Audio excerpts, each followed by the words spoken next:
All right, good evening, everybody. Come on in, come on in. We're going to get started. We got a lot to do tonight. First thing, there was anybody who sits over on this side on Sunday morning, there was a ring that was found. And if you lost a ring over on this side of the building, let me know. And you have to describe it. It has to fit your finger perfectly and all that good stuff. I'm currently wearing it. Not this one. This one does not fit my finger at all. It's a small gold ring, but just wanted to see if anybody lost. But we'll figure that out. A couple of announcements coming up. The church directory app, we know it is down right now, and so very, very sorry about that, but let's be honest, Laura is working towards solutions for that. The company basically that does our directory app did an update, but they did not clear that update through Apple or Android before they did the update, and so now they are panicking and catching up. All right, so those instructions will come out soon. When it is available. It could be any day, but once it is available, we will, what we'll do is send out instructions, and if you need help with those, Scott, myself, and Laura will be able to help you out. If you want, I can come to you, or you can come here to the building, or we can meet up at one of the service times. We promise we will help you get logged back in and all that good stuff. All right, so I'm sorry.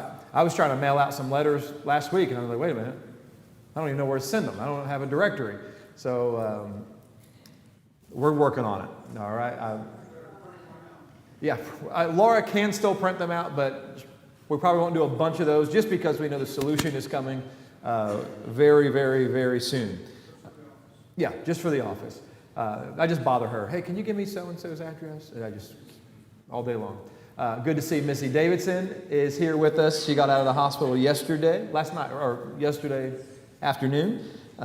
Sherry Eckley is still, many of you remember that she came forward on Sunday asking for continued prayers as she navigates through searching for a new job and all the anxieties that come with that. I know she had an interview down in Orlando this week, and we're hopeful that she hears back from that soon.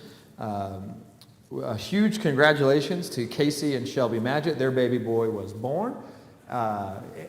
He is having some complications. They realized, I don't really know if the wording is totally correct, but they realized a little bit too late that Shelby's Rh negative and the baby's blood and her blood were not compatible. And so right now, baby Luke is in the NICU where he's going to be for a few days. He's gotten a blood transfusion, and they're trying to get everything handled with that. So be in prayer for Casey and Shelby, Lincoln and Lawson. And hopefully next week they'll get to hold baby Luke again. Dot Walters is having surgery in the morning. That's at 7:30 right here at Waterman. If you did not hear, it was not put out or broadcast, that Dot did have a small stroke. There was no damage that was done to her. She is completely normal right now, but and maybe even a little bit more like rambunctious. But she's up in Waterman right now. 7:30 in the morning. What they're going to do is they're going to put a stent in one of her carotid arteries that's in her neck, and so they're thinking that's the main cause. She has a little bit of a closure in one of those arteries, and so they'll get that taken care of. She'll probably be in the hospital for about 3 days after tomorrow, and then she should be able to go home. Loving visitors and all that kind of stuff. I plan on being up at the hospital in the morning if anybody wants to come up and pray. That's probably not a great idea, actually. They don't like groups of people there early in the morning at the OR, but she'll be in the ICU for a couple days. So we'll get word out to everybody about visitation and anything like that. But be in prayer for Dot.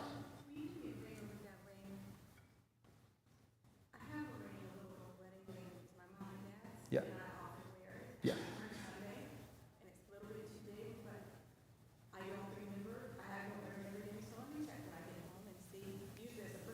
Well, do you know what it looks like? Does it have any diamonds on it? That one's got diamonds on the edge of it. Scott.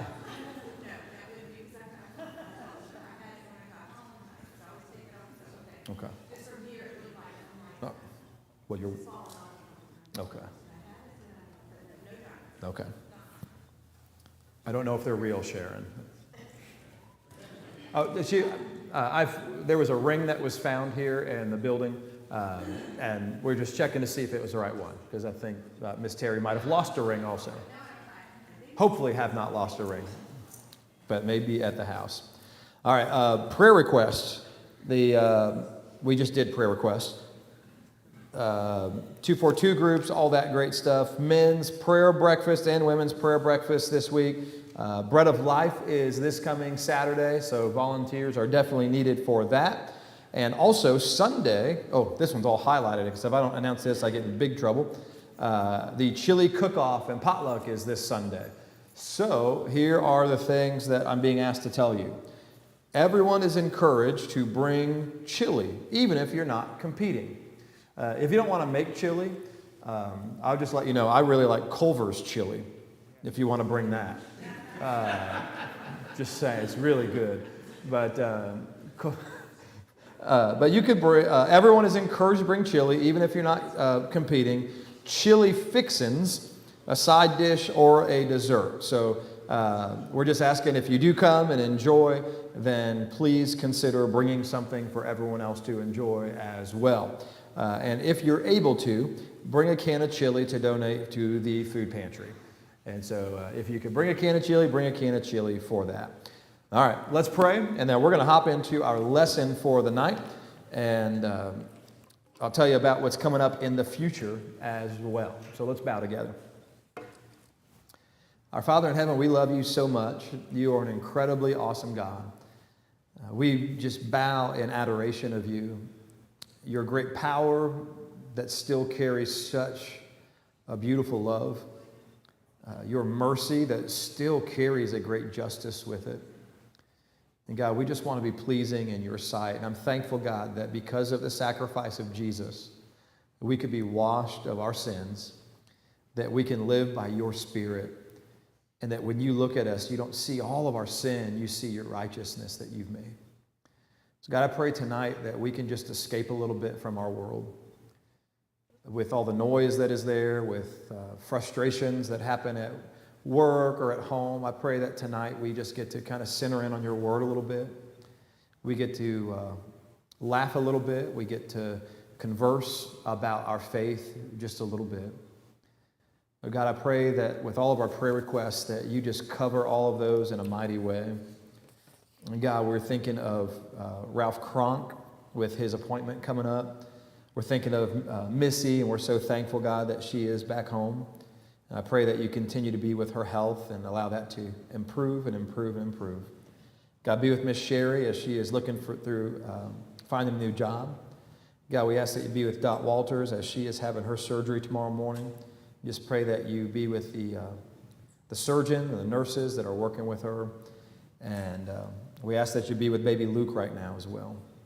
Pray, God, that he is able to gain strength, that the issues with blood can be figured out, and that Casey and Shelby can take Luke home with the boys, and that, God, that family will be whole very, very soon. Oh, God, we trust you in all things. You've never given us any reason to not. When you make promises, you keep them. When you say you're going to do something, you do it. And we are so thankful, God, that there's a steadiness about you. We love you, and we pray this all in Jesus' name. Amen. All right, last week of talking about being like a child. Everyone like to play? I drove right by you today. I was just waving. I think you're pulling out of the Target parking lot. Yeah, I almost ran into you. I'm sorry. I was like, anybody but Clifton. Awesome. So we're going to talk a little bit about that faith like a child that we are all called to. And I warned you last week, we're going to play a little bit today. If you want to, if you don't want to, and you're kind of prudish, then we won't. Then you don't have to play, Sharon. You complained about coloring. You complained about coloring last week. No, I'm just kidding with you. You can play double tonight. But we're going to have a little bit of fun. We're going to use our imagination just a little bit because it is truly a gift that God has given us to use. Now, let's be clear. Our imaginations can be corrupted as well. So we're going back to that childlike imagination and that childlike faith tonight. So a reminder, or if it's your first time with us on a Wednesday night, here is the reason why we're talking about that. Matthew chapter 18. Jesus, our amazing Lord and Savior Jesus. There's something special to me about just reading his words and imagining him saying these things. But here's what happens. It says, at that time, the disciples came to Jesus, and they were saying this: who is the greatest in the kingdom of heaven? All right, so what's their argument? What are they worried about here? Who's number one, right? Of the people who have been serving him, who's going to be number one? Who's going to sit at your right hand? Some of your versions will say. They want to know, like, maybe in our terms, who's worked the hardest, who has done the most, who, in fact, is the greatest in the kingdom of heaven. And look what Jesus does and says. It says, in calling to him a what?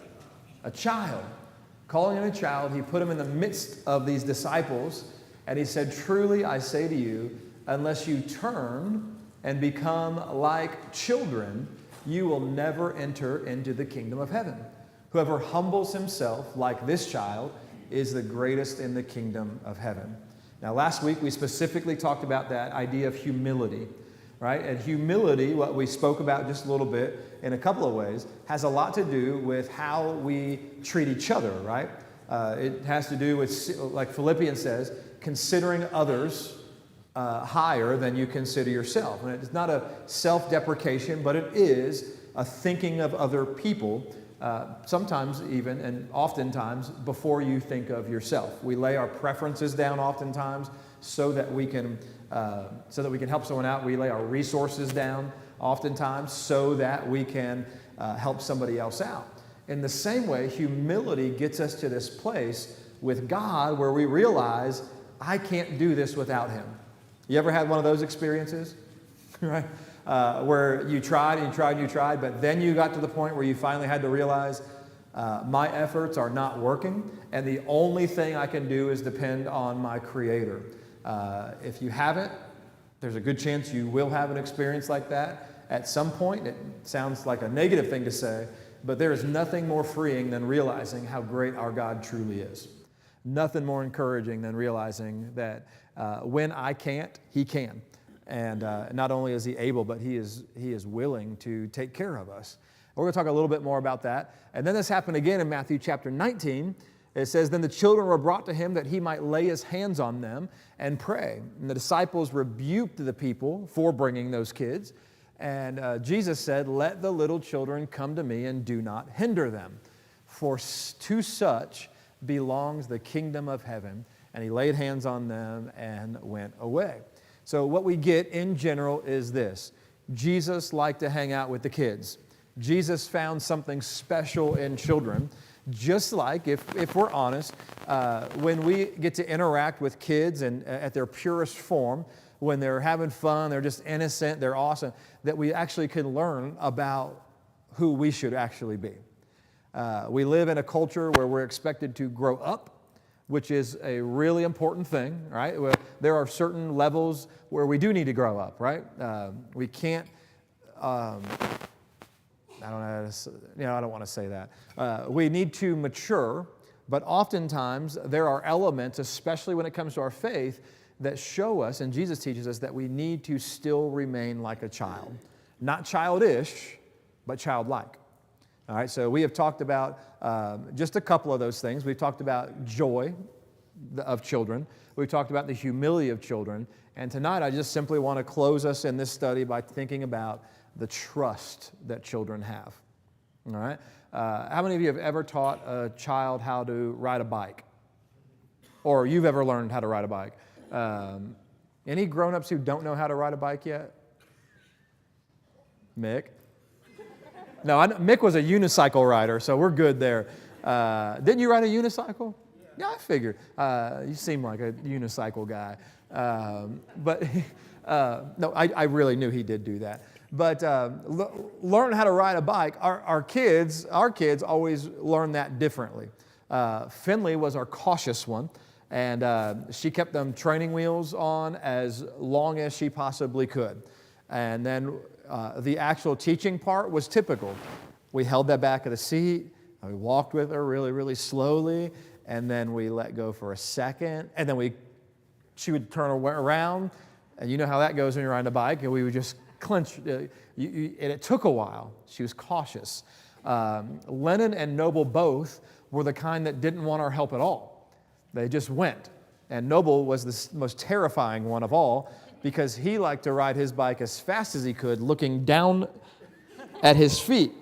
And so he would run into fire hydrant. He actually ran into a fire hydrant, and the neighbors would come out, Mr. Theo, who lives there, just to watch him learn to ride his bike because it was so entertaining. Full speed, head down, just go. In both situations, though, between Finley being cautious and Noble being just absolutely insane, we learned something about our kids, is that when they need something, they know exactly where to go. All right, so it was a little bit different circumstances. When Finley needed help and assurance on that, like, hey, you can do this, you can do this, you can do this, I'll be right here by you so that you can learn, she always knew where to go. She would come to mom or dad.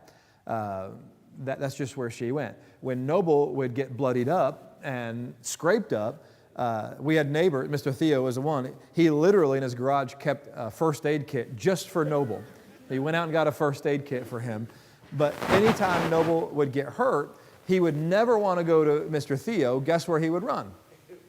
He would run home, right? And he would typically, he'd always run to me or mom, but Noble's just kind of my guy. So he would always come and just show me the thing, and we'd clean him up and bandage him up. And the kids just know exactly where to go, right? If your children, when you were raising them, got hungry, where do they usually run to? Mom or dad, whoever they knew was cooking food, right? If they ever were scared or something scared them in the middle of the night, do they typically get out of their bed and go outside and look for somebody else? Now, where do they go? They end up in your bed, right? And what's the reason why they end up in your bed?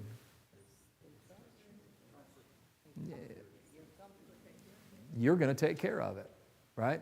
There is no one else in the world in your little one's mind that they're going to run to. Now, they might have some close family, but primarily, they're going to run to you because they know that you're going to take care of it. All right? I want you to keep that in mind. We talked about that one. Oh, imagination exercise. Are you ready for this? I've got Play-Doh tonight. I warned you. All right, Play-Doh. I need some help passing this out, though, real quick. I don't even know if I have enough for everybody, so listen, there's rules about this, though, because it goes to the kids' ministry afterwards. So here's the rules. No eating. No mixing colors. And you have to return it. All right? Look, they're tiny. I want you to hold this clip. I'm imagining that's a regular-sized can of Play-Doh in your hand now. No, just kidding. All right. If I can get some help passing these out, that would be awesome. Just one per person, please. And there may not be enough, I'm sorry. You may have to take that little thing of Play-Doh and share with your neighbor. But I do need those back. But here's what we're going to do. I want you to, open it up. And again, don't eat it. All right? But I want you to think of one thing right now that you are concerned about, you worry about, you think about. All right? And I want you to form a representation of that with your clay. Now, I'm talking about a worry that you did not have when you were a child. So let me think, for instance, and this hopefully is no one here, but if you worry about now where your next meal might come from, then just form a chicken leg. Right? That's the easiest thing I could think of. Or a breadstick. That would even be easier. If you worry about snakes, and that's an easy one. But something that you are concerned with now that you were not concerned with when you were a child. You know, when we grow up, we get different worries, right? We get different concerns. So whatever you want to form, and just a fair warning, I'm going to ask some of you to share what you have formed. Do you want one? No? Oh, okay. I've never smelled it. I've only tasted it. I'm just kidding.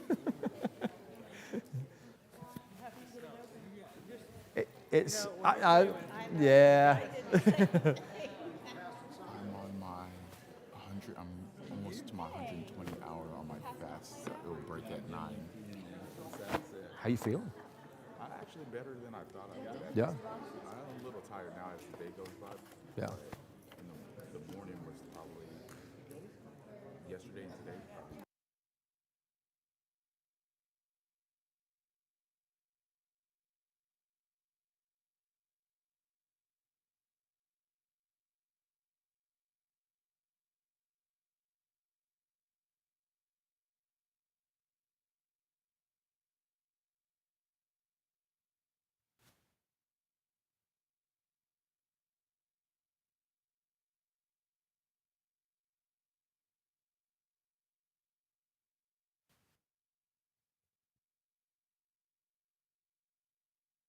Sir. It's on the screen. All right. Let me explain one more time for Big Dog. Somebody called me Big Dog today, by the way, just at Chick-fil-A. What's up, Big Dog? I was like, no, you don't know Big Dog. Here's what you're forming. All right. Something you're concerned about now that you were not concerned with when you were a kid. Just something that might represent that. All right. That's a little bit weird. You have to be a little bit abstract. Bill, that's pretty good. It's your I love it. Did anyone not get Play-Doh that needs one? Thomas? Oh, you already did it. Okay. I need another one. Did you eat it? Denny needs another one. My favorite flavor. Blue. My favorite flavor is blue. All right. All right, I'm getting ready to ask some. I think they've got all they need. Oh, goodness. Ooh, blue is a good flavor. That one's impossible to open. Impossible to open. Did I say that out loud? No, just kidding. No. Oh, no. Oh, no. All right. Who's finished already? Miss Debbie, you're finished already? Do you want to share what you made? Sure. Okay, so mine is a car because I have 4 of my grandchildren are driving. Woo. So I have concerns there that I did not have as a child. Yeah. You weren't worried about your grandkids when you were little. No. Yeah. All right. So you got the car going because there are grandchildren, 4 grandchildren who are now driving, and thinking about them being out on the road is a concern. All right. Missy? It's my mom. She's so beautiful. She's going to be 98 next month. No way. That's so cool. And I don't want anything to happen to her. Yeah. And you didn't grow up worrying about mom, did you? I didn't worry about mom. Yeah. Yeah. So things have changed. Things have changed. Thank you for sharing that. We got Caitlin and Sharon and Han. I think I've seen a couple of these. That looks like a big S with some lines through it. Who else made that one? Yep, I saw a few over here, over here. All right. And another one, is that another one back there? All right. Well, I think if you take that to the store, you could get something. But we got a few people said money, right? And that wasn't always something you worried about when you were little, right? You just, whatever you needed, you got, because a lot of times it was provided for you. So we've got money that can be a concern. Sharon? Mine is a money sign, but I don't worry about money. I worry about telling Scott how much money I have spent. Oh, different kind of worry. Okay. Yeah, I don't worry about money at all. So it's not, so it's the lack of worry about money. Yeah, I don't worry about money at all, but he does. She said she's not worried about money. She's just worried about telling Scott how much money she spent. She's Listen, I'm not here for marriage counseling right now, but I would recommend a joint account. I would recommend you checking it, Scott. Yeah, Miss Peg? A clock. A clock. I always worry about I don't have enough time. Okay. So I bet some people have similar concerns. I don't have enough time to maybe do the things I need to do, or never worried about time. You just, the sun came up, the sun went down, and you did what you needed to do. Yeah, man, we never did worry about time as a kid, did we? Yeah. Any others that want to share? Hans? Made a heart. All right, a heart. Hey, you got a heart behind you. What's the heart represent here? And here too. In my case, because I'm a quote-unquote heart patient, Uh-huh. I've had open heart surgery in the past, Yeah. I don't really worry about it, I'm just It's a concern. Yeah. So because of some previous health issues, Denny, what in the world is this? No, I don't know what that is. It's a mountain. A mountain. Never had to worry about climbing a mountain to get to God.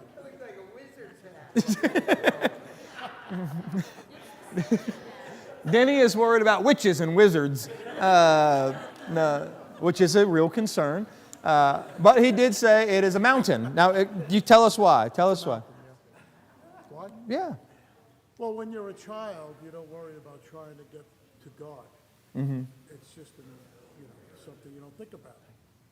But when you're an adult, it's a long climb. Okay. That's why Yeah, perseverance that comes through. Yeah, absolutely. If you didn't hear that, Denny was just saying when he's a kid, he didn't really have this thought or concern about, getting to God. You just live in life. But now he thinks about that perseverance of climbing that mountain, of finally getting to his Creator. Yeah. Miss Leela? An airplane. You don't like airplanes? Oh, that's right. That's right.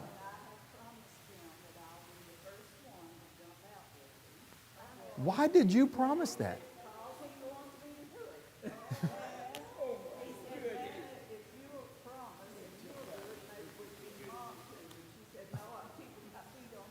Oh boy. Okay. Well, if you didn't hear Miss Leela, she has an airplane, and her grandson is a pilot, and she made the promise that she will be the first one to jump out of a plane with him with a parachute. Let's clarify. With a parachute. Skydive, yeah. And now my thing I would make is an airplane with Leela jumping out of it.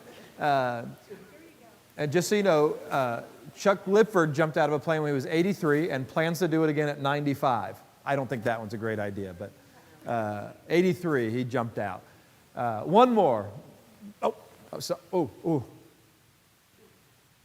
hear a lot of static. Clifton? This is a heart and it has a person in the middle of it. All right. That represents the people that I care about. So growing up, you really don't think about, you don't worry about other people as much as you worry about yourself. Mm-hmm. So like as a child, you only really thought of the day going by and how bored you are and stuff. But when you grow up, you start realizing that other people have problems and Yeah. stuff like that, and you start to worry about other people, and that's Awesome. all the people I care about. Yeah. So if you didn't hear that, Clifton has got he has a heart that he's made with a person on it, and he is just expressing that growing up, you just you think about yourself a whole lot, and he even said you think about how bored you get a lot of times when you're a kid, but now when he's older than being little, he's concerned about the people he loves, and he's and I know you do a great job taking care of Mom. And I know she's one of those people on your heart a whole lot as well.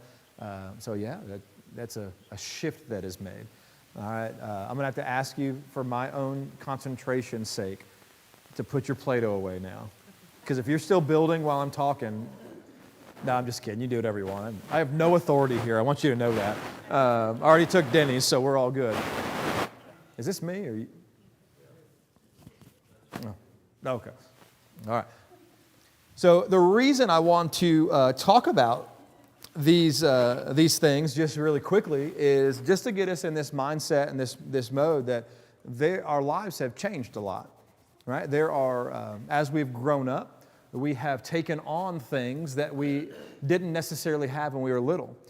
We might call them concerns. We might call them worries. We might call them things that stress us out. We got a whole lot of things that are going on in our lives that we did not have going on when we were younger. We call those the good old days, right? All right. How many of you would go back to the good old days just for a day if you could? Yeah. Now, why would that be? Would it be because of the lack of all the responsibilities and worries? And some of it would be connecting with old friends or all that kind of stuff. But when we think back to the good old days, a lot of times those are times where we have no worries in the world. We get home from school. I never thought about school when I got home from school. I just hopped on my bike and we just went. We would have a basketball in hand. We would just go. We would just have not a worry in the world. Sometimes I'd like to go back to that kind of stuff. I love watching my kids and seeing them not have a worry in the world. All right? And it's been a harder thing with our oldest to see that she's starting to kind of collect some of those things sometimes. I'm like, no, just go back. Go back. Like, just go in the backyard and climb a tree. Do something like that. But we have collected these things that are worries. And some of those are natural. And I want to be clear. I don't think all the things that we think about and are concerned about are evil or against God's word or anything like that. Tonight, I just want to remind us of what Jesus said about these things. All right, pretty simple, pretty easy. And then I got one thing I want to kind of present to you for the future tonight. But it's going to be over in Matthew chapter 6. This is for many of you, you have heard this over and over. And if it's your first time hearing this, then I hope that you hear it exactly the way that Jesus is saying it. All right? He is sitting amongst a crowd of people. And these people have come to him. This is part of the Sermon on the Mount, right? So he is talking to a great crowd of people. They're coming with so many different backgrounds and concerns and worries. For the most part, his audience is a Jewish audience, and they are a Jewish audience who feel like, and they are, greatly oppressed by the Roman government. All right, so they're coming to the scene beaten down and worried and oppressed and a whole lot of different things that are going on in their lives. And Jesus gives this teaching that seems super, super simple, right? But you'll know if you're somebody who carries any concern, this kind of teaching is actually not easy to actually put into practice sometimes. So let's look at what Jesus says. He says, "Therefore I tell you, do not be anxious about your life." All right. For all those people here who might deal with anxiety, is that not the easiest statement in the world, right? Just don't be anxious. But he says about what you'll eat, what you'll drink, nor about your body, what you'll wear, what you'll put on. Is not life more than food? Now, what's the answer to that? Is life more than food? Now, I know we have some people in here who love food. All right, but yes, life is more than just food. Is the body more than just clothing? It absolutely is. Then he gives some really cool examples here. He gives the one here. Look at the birds of the air. Now, I know we've got some bird watchers in the room today, and you get to watch the birds of the air. Especially here in Central Florida, we have some incredibly beautiful birds. My dad, I watch his posts all the time. Caught some kind of woodpecker the other day. It just caught him flying there and recorded it. And I could just watch that for a long time. It's beautiful, right? Steve Sober does this. He'll go out and catch sunsets and beautiful things. You can find him on the pier over at Mount Dora sometimes, taking pictures over there. And I know Aiden, you love to go out and Becca love to go out and see nature and find these birds. But think about this, is what Jesus is saying. Look at the birds of the air. They don't sow or reap, and they don't gather into barns. All right, so just quickly, clearly, like, what is it that birds don't do? They're not planning out their lives. They're not reaping and sowing. They don't have this concern of a savings account and making things bigger and bigger and bigger and bigger, so that he said, look, they're not reaping, sowing, they're not gathering into barns. But here's the truth about them: they eat. Yeah. I might be wrong in this, but I've never come across a bird that was starving. I know it's probably happened at some point, but the birds that I see are always eating. They're always tearing up my yard, those big cranes. Oh, goodness. Those things are always tearing up my yard. The birds that I see are usually eating something. We walk or we drive through and you see these giant birds of prey, and sometimes they're just grasping a fish or something. It's so cool to watch, but they're taken care of, right? They're cared for. And then what does Jesus say about you? He says, are you not of more value than those birds? Now, that's a question that I don't know if everybody nowadays would answer that the same way people would answer it in Jesus' time, or the implied answer that he's wanting there. And that's for different reasons. And I'm all about valuing our environment and that. I think people nowadays love animals more than they love people oftentimes. And that's probably more of a testament to how crummy people have gotten and how animals can't be mean. Except cats, they're terrible. But other animals, yeah, your cat's mean, I'm just saying. But people have just grasped a love for animals. But we also, I think in a deeper setting, in a deeper way, we have forgotten how valuable humanity is. We have, through social media, through pretty much just social media, we have learned to compare our lives to the lives of everyone else. And through that process, what we typically will end up with is a lack of understanding of how valuable you truly are. And I want to tell you and remind you, as Jesus is telling them and reminding them, that when you look out at the birds of the air who God provides food for, you have got to understand this about you. You are of more value than those birds. That God, when he created you, Ephesians 2, verse 10, he created you to be his masterpiece.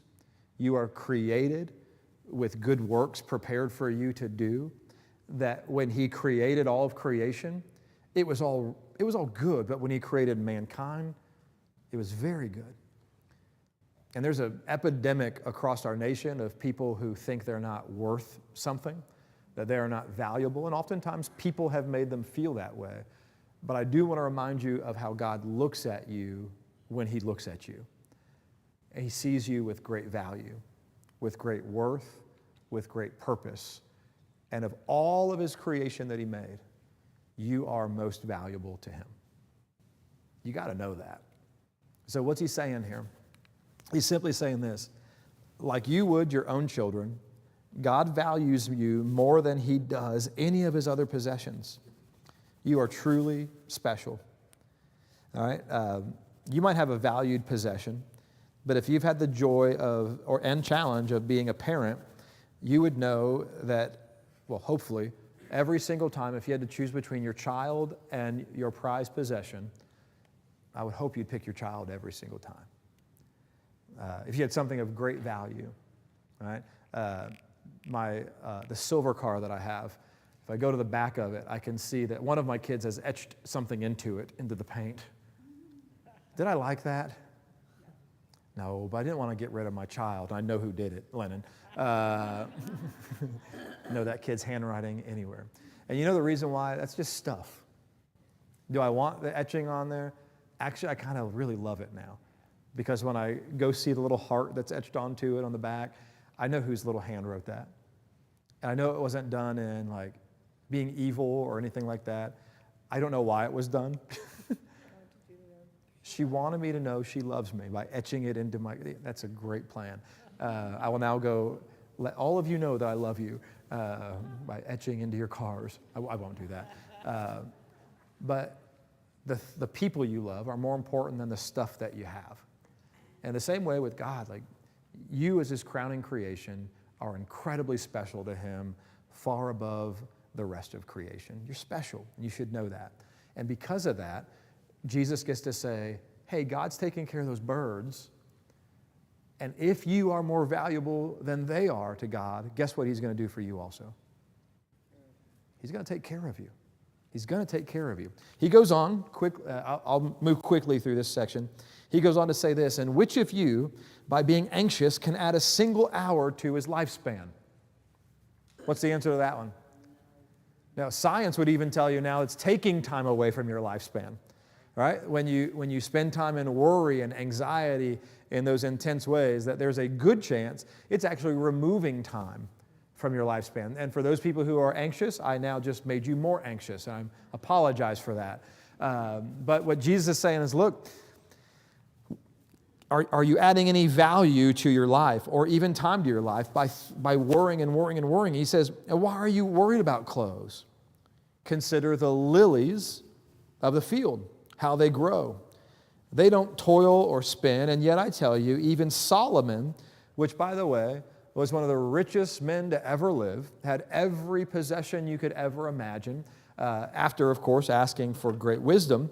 He had all the riches of the world, and he said, when you look at these lilies of the field, they are clothed in a way that is even greater than Solomon ever was. But if God clothes the grass of the field, which today is alive, tomorrow is thrown into the oven, will he not much more clothe you, O you of little faith? Like, it's pretty basic, but it's not that easy to actually do. But God is calling us, Jesus in his words are calling us to simply trust in God. And I know in a room like we're in right now, just knowing a few of the people, or most of the people who are here, I know you're not necessarily worried about clothing right now. Like most of you are worried about getting rid of clothing right now. We've got too much clothing. With food, I think I was just at Chick-fil-A with a lot of you, right? We've eaten and we're not starving right now for the most part. And so not everyone, but a lot of people here, we're not worried about those kinds of things. I know our anxieties and our worries take different forms and routes. They might come through your job, they might come through health, they might come through family situations. They can come in a lot of different ways. But if God can take care of your basic clothing and your food, and you can trust him for those things, do you think that he is worthy of your undivided trust in the other things as well? I hope you think that. I hope you know that. Because he's a God who cares about you. He's a God who cares about us. He is an amazing God. And what Jesus is calling us to is this fact that you can trust him. It says, therefore, don't be anxious by saying, what shall we eat, or what shall we drink, or what shall we wear? For the Gentiles seek after all these things, and your heavenly Father knows that you need all of them. But seek first the kingdom of God and his righteousness, and all these things will be added unto you. So what's God saying there? Or what's Jesus saying there? Focus on me, and let me take care of the rest. Focus on me, let me take care of the rest. I know that looks different in all of our lives, but when I hear Jesus talk about this and how God is caring and he takes care of things, I can't help but think of the unwavering trust that a child has for his parents. That when Noble gets hurt, where does he run to? He still runs to me. I'm one of the most blessed parents in the whole world because I have a 14-year-old daughter that when I walk into the gymnasium, she still sprints over to me and jumps into my arms and gives me a hug. And I hope that never, ever ends. But I hope she does that because she knows that no matter what she needs or no matter what is going on, that her dad's going to do whatever he can to take care of whatever it is that she needs. I hope that's the case of why she does that. Sometimes it's so she can ask for ice cream at the concession stand. There's always there's always a reason, but the very basics she knows, even if it's ice cream at the concession stand and Mr. Thomas is not in the room to just give it to her anyways, she can come ask Dad, right? Because she trusts that I have a need or even a desire. So she trusts that I'm going to help her take care of it. When they're hurt, when they're troubled, guess where they run? They run to Mom and Dad. They're not going to run to strangers because they know us the most. And we have shown them in the past that we will take care of them. I can't think of a single time where Noble came in bloodied and we said, why don't you just go knock on the neighbor's door? Go see Grandma and Papa. If they're around, we might say that, because they might be able to take care of it better than I can. But we've never said, get out of here, we don't care. We've never said, hey, that one's too big for, well, sometimes we do. We had to go to the emergency room. But guess who's taking them? Me. Because we have shown them in the past that we love them, that we'll care for them. They have no reason to think that we won't do it the next time. Can you think back in a time in your life where God showed you and proved to you that He would take care of you? A lot of times our minds go to financial situations. They might go to health situations. They might go to personal transformation places where you were just completely lost in sin, and the only way that you could ever experience healing was through God. And He showed you in a mighty way that not only does He love you, but He can change you from the inside out. I know a lot of you from talking to you have experienced that very thing. So if He did it before, what makes you think He won't do it again? It's who our God is. How many times did He have to tell the Israelites, do you remember what I did in Egypt? Over and over and over. Why? Because they were boneheaded. They even said, we want to go back to Egypt. We had great food there, which I get. Right? They're like, we were even eating meat back there. Now we're just eating this weird bread stuff. But He was providing. Was it in the way that they wanted to eat? Not every single time. But He basically said, you take your Outback standards, I'm going to give you McDonald's a little bit. All right? And that's okay. That's okay. But I want you to understand tonight, it's pretty simple, pretty easy. I just want to remind you that like a child, we have to be retrained to run to our Father when anything happens or when there is any need at all. And we've been trained to go everywhere else by now. We run to friends, which is a good thing. Run to your good Christian friends who will help you take everything to God. We've been told to run towards stuff that, I'm telling you, it's not bad stuff, but it's not the first place. Because we've been told to run to counseling, which is a great thing. Go to counseling, it's a great thing. But if your counselor is not pointing you to the truth in God's Word, it's not the right counselor for you. Not, just seen it over and over and over again. We've been told to run to books and self-help and all that kind of stuff. Some people run to substances and the abuse of substances and even relationships to take care of the troubles that they're having. And what Jesus would say is this, like, you got to learn to run right back to God, because He's shown you over and over and over again that above the substances, above the other people, above the relationships, that He can care for you, and He will. And He will. All right? And when we learn to trust God like a child trusts his parents, maybe we'll just experience that weightlessness of childhood once again. You remember that feeling? Like we talked about at the beginning. Those things that you formed with your Play-Doh that now they might keep you awake at night. The only thing that ever kept me awake at night was when my brother told me about the boogeyman. All right? And then I was a little bit scared about what could happen. Or when I would unneedingly watch a movie I probably shouldn't have watched. It was a little scarier than I should have watched. And they would keep me up at night. But when I realized that it's just a dream or it was just that, then it was gone. I didn't stay up worried about the stuff that we formed today. Like you said, I didn't stay up thinking about the people I'm worried about. I didn't stay up thinking about the money. I didn't stay up thinking about the mountain and the climb up to God. I didn't think about that stuff. There was a weightlessness about it. And as much as we can't go back to the good old days, I do wonder if we can experience the weightlessness of the good old days once again. And I'm up for that challenge. I don't know if you are. To take every care, every worry, and just simply run to the Father with Him. See what He does. See how He loves you. See how He ministers to you. See how He changes situations or lets you stay in situations if you're growing from them. Like that's a real option as well. But let's take our worries, concerns, let's just run right to the Father.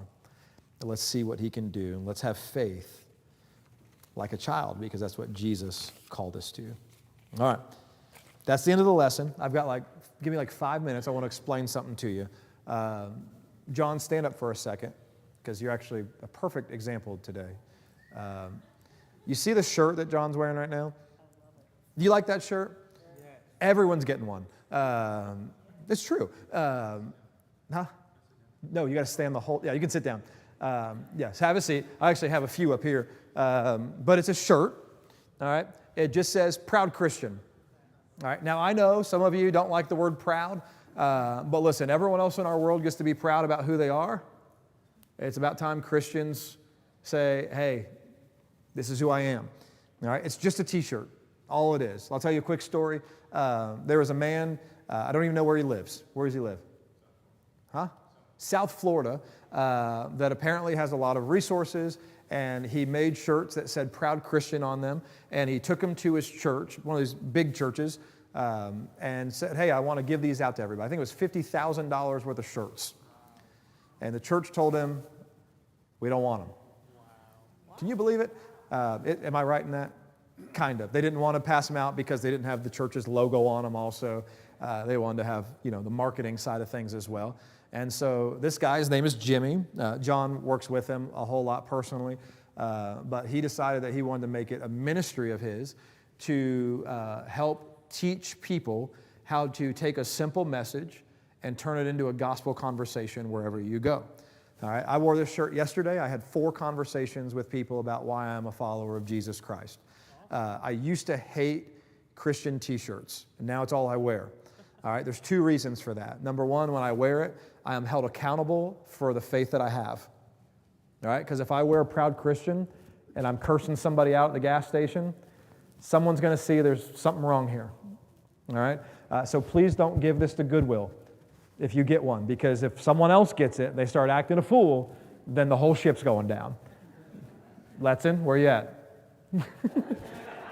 Not the fool. He just donates his shirts to Goodwill. I've seen him there.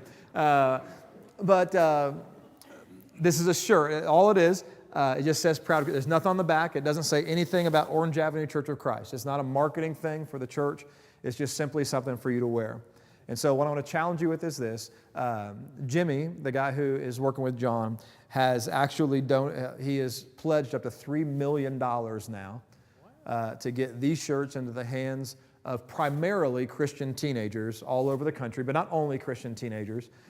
For those Christian teenagers, their youth minister will get a completely free resource that John's been working on as far as telling and teaching young people how to share their faith with their community, and it will be completely free for every person who wants one to get one of these shirts. It has not gone live yet. It'll go live October on this coming Wednesday. But we were able to get these out at Sunquest for a few people, for our youth ministers and youth workers, and you all will be the second people, maybe, somewhere around there. Before it launches, we want to give you the opportunity to have one of these as well.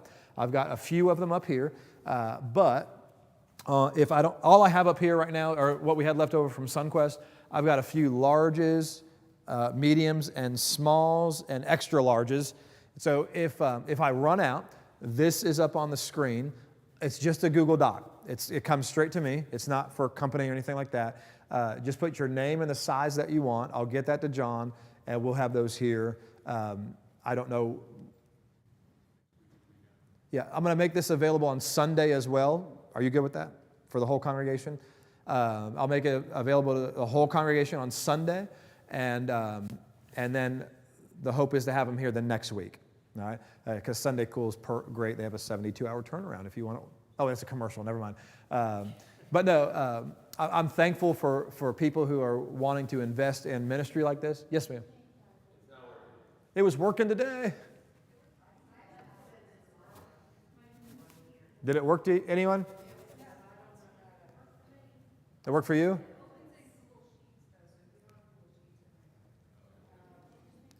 All right, so do this. If you can't get to work, just write down your shirt size and your name, give it to me, and I'll get it on the sheet. We'll go the old-fashioned way. All right? Yeah,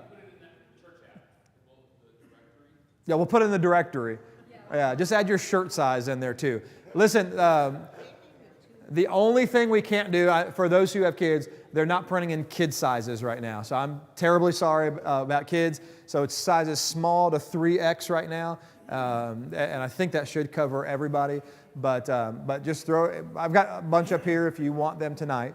But coming up next week, we're going to have a little bit of a time of difference in our Wednesday night here in the auditorium. You might not know, but Joseph and Tony here, they have started to spearhead and work with our missions that are going on with the Orange Avenue Church of Christ. We're incredibly thankful for their work with that. And throughout the month of October and maybe beyond, because we support quite a bit of mission work, Joseph is going to be presenting one or two of our missions and updates on those missions towards the beginning of class, or we'll have a representative from one of those mission works here to talk about the mission work that is going on and give an update about that. And so what we're going to do is, once we have these, in the time that is left over in our class, we're going to do a little bit of training and follow-up on conversations that you're having, or ways to have conversations, or how you can put a shirt on and have a conversation with somebody in the community. But we'll use our Wednesday night time we have left after that mission update as a check-in, a recharge, and an encouragement to keep on being bold with our faith. Listen, I'm experiencing it. I know you're experiencing it. There are more people now asking questions about Jesus than maybe I can ever remember in my life. Now, you might remember a greater time. I don't know. 9/11 was one of those times. But I think even a greater amount of people probably now are asking questions about who this Jesus is. And we just want to be able to give a tool so that you might have an on-ramp to answering that question. All right. I was talking with John earlier. I'll get with maybe you guys too about maybe even offering this at the school for students if there's options for that as well. We got $3 million to spend in T-shirts. Let's run through it, all right? So we're done. If you're small, medium, large, or a few extra larges, you can come get them now. I'll ask this, if you've put your name on there and you get one tonight, please take your name off that list because we want everyone to get a shirt. You don't need two of them. But if you want one now, you can come up and get one, but we're done with class. Can't wait to see you next week.